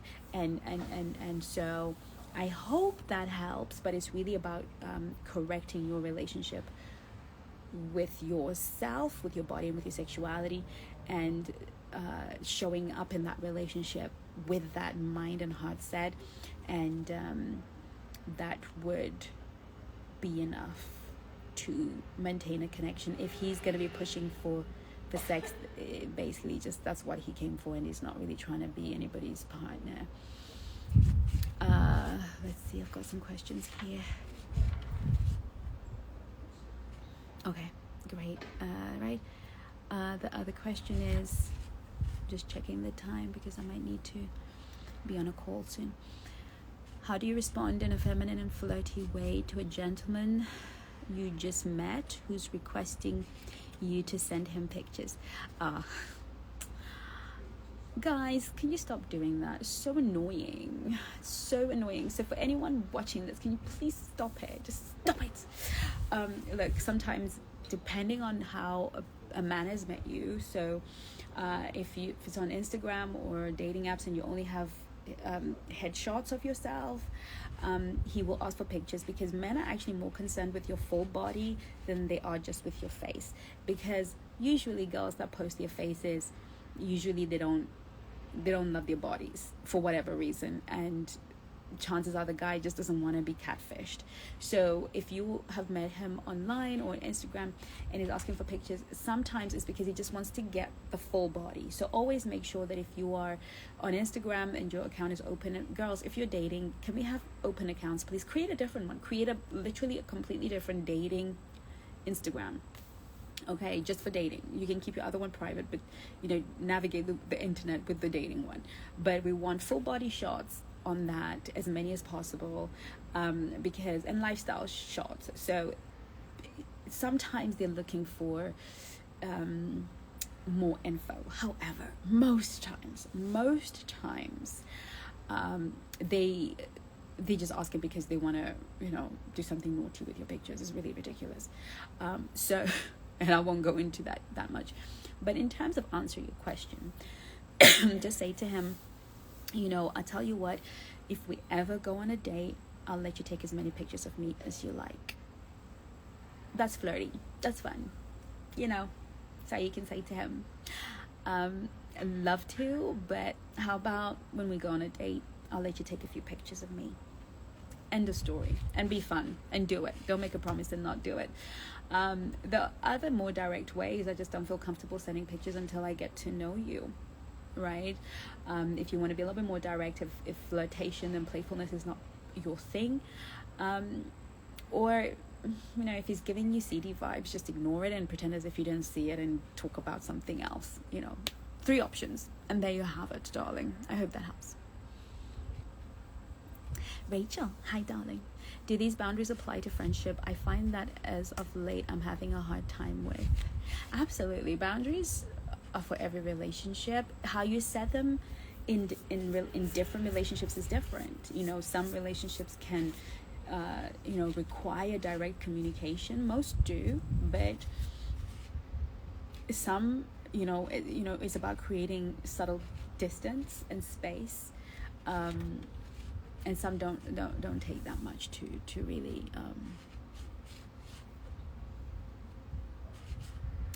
but yeah, by and large the principles of boundaries should apply to everyone. Absolutely everyone. How you do one thing is how you do everything. So we want to be relationally healthy humans, right?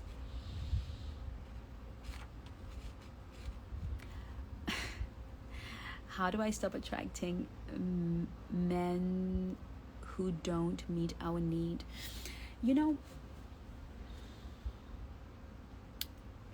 It's not so much, I heard somebody say this and I thought it was so well put. I don't know who it is, but kudos to you. It's not what we attract, it's who we select. We attract all sorts of men. We attract men who are generous, stingy, weird, angry. We attract all of these men. Especially if we're not feminine and we look good, we're going to attract all types of men. But which are the ones we're choosing? Which are the ones we're selecting? So if it's a selection issue, then we need some good vetting and selecting tools. We have a course on that called Selecting and Vetting. We've got a masterclass by Coach Nadine. That's in the dating playbook. It just tells me that you don't quite know how to vet and select your men. Okay, so you can't stop what comes to you. What comes to you is a result of your energy field. It's who you are. It's the vibrational frequency that you exist, the plane that you live on. But within that, there will be people that can meet your needs, and probably you are deselecting them, maybe because there's no physical attraction or something is not quite matching up for you. The second part to this answer is you need to, do you know how to ask for your needs to be met? A lot of women want men to be intuitive about meeting our needs, but actually we need to know how to ask for our needs to be met in a high value feminine way. And the masterclass for that is how to talk to men so they listen. Okay? Because that will teach you how to ask for your needs to be met in a high value way. But we have to learn, and I think we also have the scripts. What are the scripts called? Somebody remind me. The scripts are exactly what to say scripts. In there are ways of asking for your needs to be met. So I would love it if we went here. I would really love it. It would make me really happy if I got this or the other. You know, if he wants you to pay for a day, you know, I really appreciate it when a man is generous and kind and thoughtful. I'd love it if you would pay, because it would make me feel safe and happy. You know, there are ways that we can communicate and ask for our needs to be met instead of waiting for it to be intuitive. So it might be that part A, you're not vetting and selecting properly, and part B, you are not asking for your needs to be met.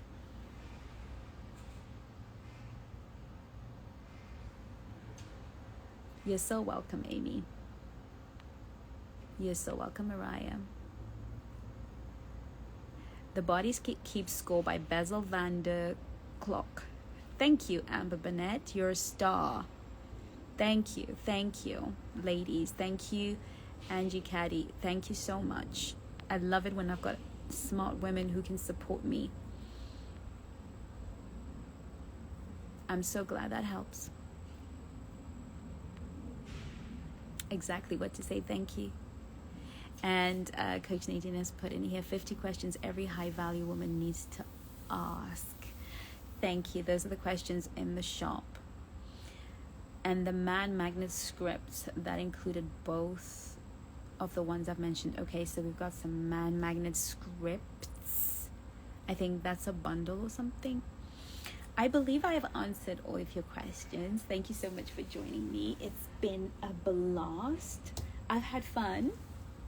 I hope you've had fun. And welcome to those of you who are new to the Black Swan Relationship Academy. I adore you. We're having so much fun.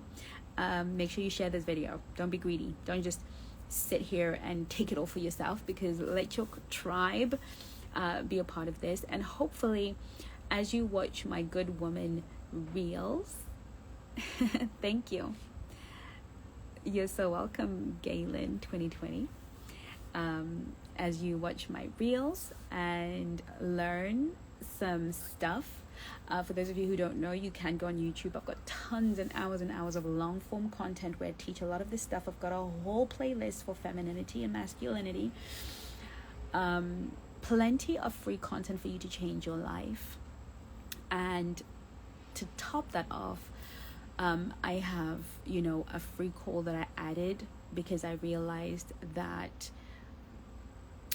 when I was single, broke, busted, disgusted, single mom, raising a kid by myself, working 3 jobs, I used to kind of go to these channels and, you know, they would be giving relationship advice, and I, you know, they'd have a link, and then I'd go to the link and it would be like, you know, so expensive. I could hardly feed myself and my son, and I'd feel some kind of way.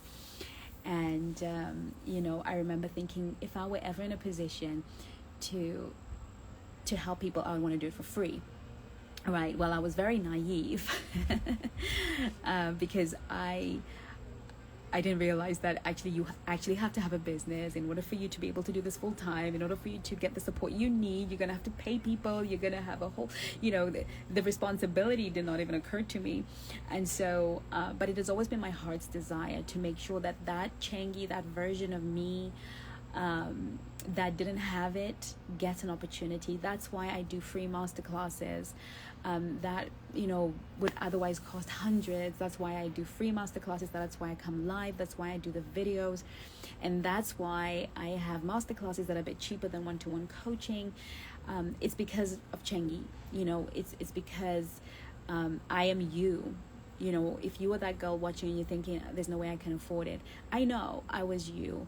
And from free content, I built myself up to be a high value woman, and eventually started to kind of invest later. But I absorbed all the free content that I could get, and, you know, but there was never anyone really offering a free consultation. And if they were doing a sales pitch. You know, it was a whole sales call. And I guarantee you that this free call is an actual call. There's no sales, there's no BS, right? It's, if whatever your problem is, go speak to a coach, and they'll be more than happy to give you a roadmap, right? It might not be that they can give you an answer directly because of the time that you may have been allocated, but they can give you a roadmap. They can give you a set of, you know, courses to do, a way to move your life, to move the needle on where you are. So just comment help. A link will be sent to you, and you will be able to have one conversation that's free with a professional. So that is my gift to you, and I hope you take advantage of it, because the coaches would love to meet you. Random question for natural girls: is natural hair perceived as lower value than straight hair, weaves, and wigs? Oh, absolutely not. God, no. Look, I don't think there are men that can't stand wigs and weaves. Okay.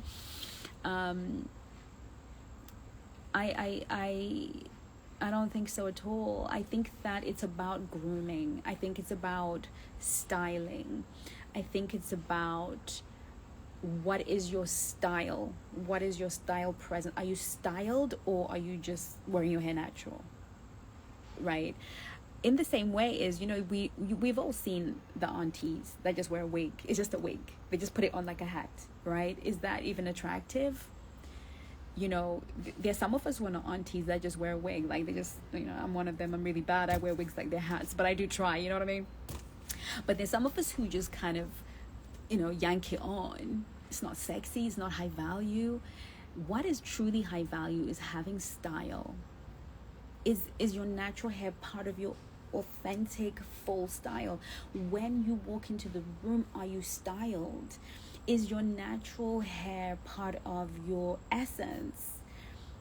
I am a weave wearing long hair. I'll wear weave all the way down to the floor, because that's my personality. I am big, I'm vivacious, I am who I am, and I offer no apology. But that's part of me. That's when you see me walk into the room, you know me. That's truly me, and that becomes valuable, that becomes sexy, because it's authentically who I am. And wigs and weaves and extensions have been happening from Egypt. This is not new. I am African, and I grew up in Africa, where we'd extend our hair with fabric. We would do all these elaborate hairdos, and we would take fabric, and we would attach it to our natural fro, and we would take this very shiny twine, and we would, kind of weave it around, and we would end up with these very long strands of extensions. And then we would kind of do these really beautiful styles as they weaved it in and created, extending our hair. Wearing wigs was an Egyptian thing, that was done by the pharaohs and the wives of the pharaohs. I mean, people want to act like we're being fake. This has always been to enhance a woman. Enhancing herself is very natural, but it's really down to your style. We're in a world now where you choose your style. If you're natural, wearing hair, wearing gold, what are you saying, right? Are you Nubian?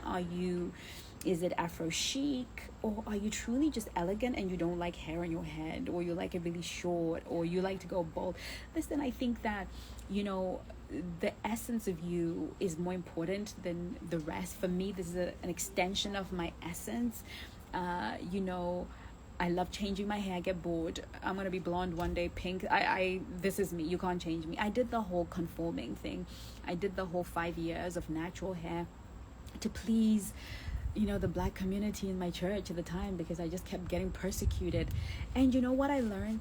I learned that the people that loved me when I had my weaves still loved me, and the people that hated me and criticized me when I wore my weaves still hated me and still criticized me. So I learned after 5 years of trying to people please and becoming what people wanted me to be, that it was not in service to myself. So it's same thing with you. Who are you trying to please with the wigs and the weaves if that's not you? And there is a man of high value who loves that, who loves a woman's natural hair, so it's about getting your style piece in. So the course what I would recommend for you, if you're finding that you think it's your hair or your clothes, it's because you don't have a style, you don't have a an avatar. You don't have you're not put together. Your style is not complete. You're everywhere. And that's why we have our style concierge coach Unique, who helps us with our style, who helps us figure out our style identity. So I think it's really important, if you're feeling that way, that perhaps we need to look at your style. Who are you from head to toe? What signal are you putting out in the world? I have a client, he's like a millionaire, because I do coach men as well, and usually it's very affluent men who can get laid, but they're looking for a wife, you know what I mean? So they come to the Black Swan for that reason. And he's very affluent and very handsome, and he does not like women with weaves or wigs. They're completely off. He's mixed, he's white and Asian, and I think Chinese, I'm not sure. Very good looking. He loves black women, but only women with no weaves. He loves the afro. He loves natural hair. He loves it. He loves natural hair. He loves that natural. And when I'm talking natural, I mean no perm. I'm talking natural. That's his thing. That's what turns him on. And those are the black women that he dates and spoils rotten. So, you would miss out on such a guy. And I know quite a few guys that I do coach who are very wealthy and very classy and very dignified, who just are not into. This is the second client I've had who's like no wigs and no weaves, right? But I know clients who will buy you a wig and a weave if you're not that girl, So let's free ourselves of all of that. And, if it comes to relationships, right? When it comes to relationships, it's about being authentic and having a style. Your hair's just not out. There's a style. There's something you're doing with it. There's a point you're making with it, right? And I hope that helps.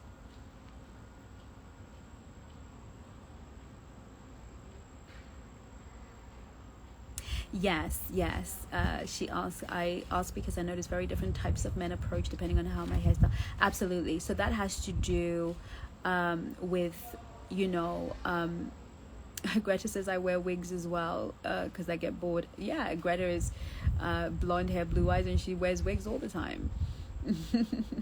So when she gets bored, yeah. So and this is another. This conception that why women don't wear wigs and weaves. I worked in my 30s. I worked in Harrods with only white. I was the only black girl for much of my career, and the white girls I worked with told me where to get my weaves, because these chicks were wearing weaves and wigs all day, every day. I think that there's this misconception that just black girls wear weaves. That's a joke. That's a lie. Most women wear wigs and weaves, and they would actually teach me, oh, Chenki, you need to go to the shop and get, and we would all wear the same wig, the same color. They would be wearing the same and I would be wearing the same, and we would be glamming it up, right? So it's not a black girl thing or a white girl thing. It's, I think a lot of black men think it's a black girl thing, but it's actually just a woman thing. We like to play with our hair, and we like to express our personality through our hair. And if we're gonna borrow somebody else's hair to do it, then so be it. So yeah, different types of men like different things. And you have to be radically honest about the kinds of the men that I like me, okay? The men that I like me. They like my aesthetic. They like my aesthetic, right?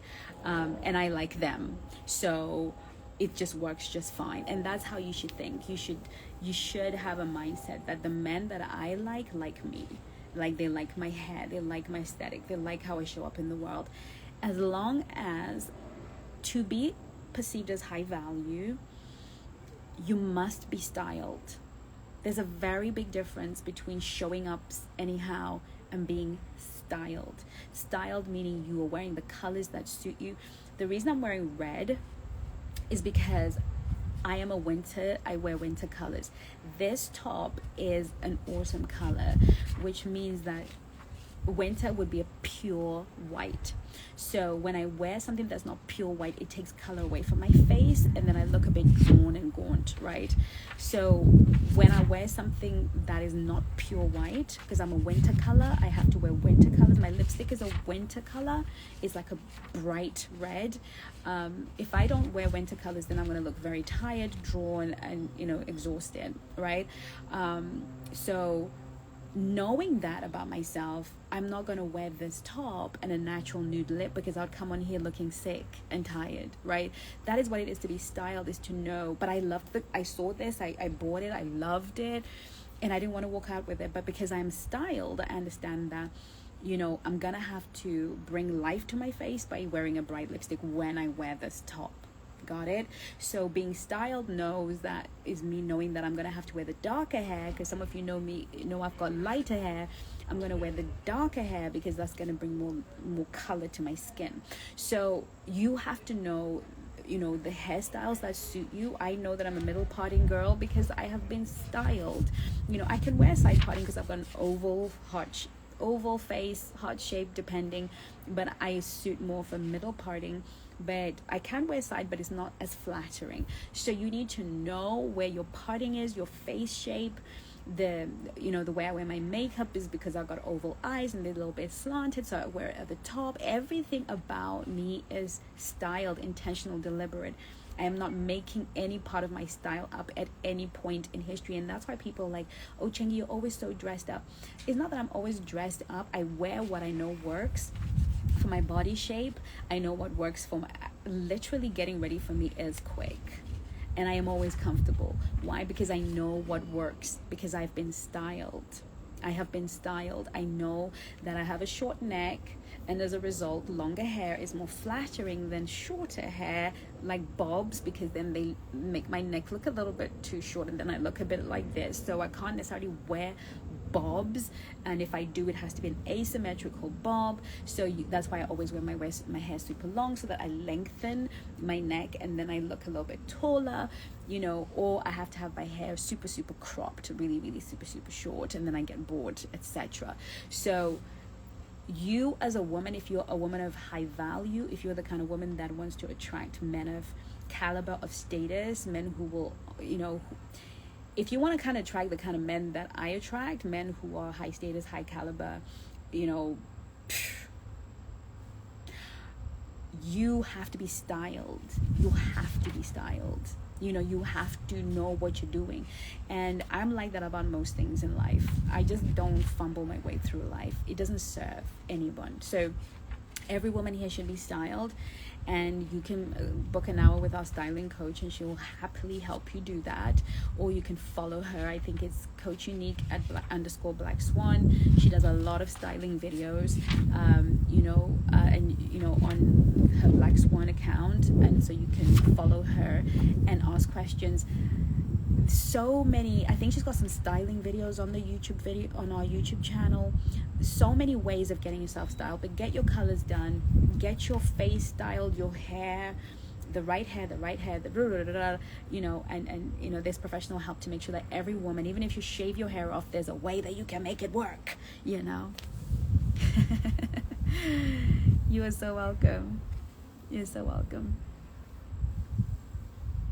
Oh, I'm so glad. I'm so glad. I'm so glad. I love you so much, ladies. I'm going to save this live for you. And I will see you again when I see you again. Keep supporting this great work, because I am because you are. I grow because you are growing with me. Share. I appreciate your support. I love you to bits and pieces, and I am rooting for you. I am excited for you because I know that because I am, you will be. You will be married. You will be in healthy relationships because I answer the call, right? And I hope that I not only inspire you to be high value, high status, and to create healthy relationships, but I also inspire you to answer the call on your life, to be of service to others, to turn your pain into power, and to turn your story into glory. Okay, because I'm not here because I got it right.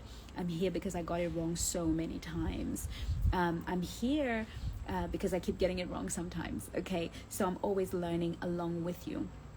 The YouTube channel is called the Black Swan Relationship Academy. Black Swan Relationship Academy on YouTube, and you will see tons of it. Thank you so much for following, Miss Quandus 87. Go do all that learning. There's years and years of content on there. I mean, I tell you what, if you can get through all those videos, you've come to the Black Swan University. I pour my heart out to you because I was once you.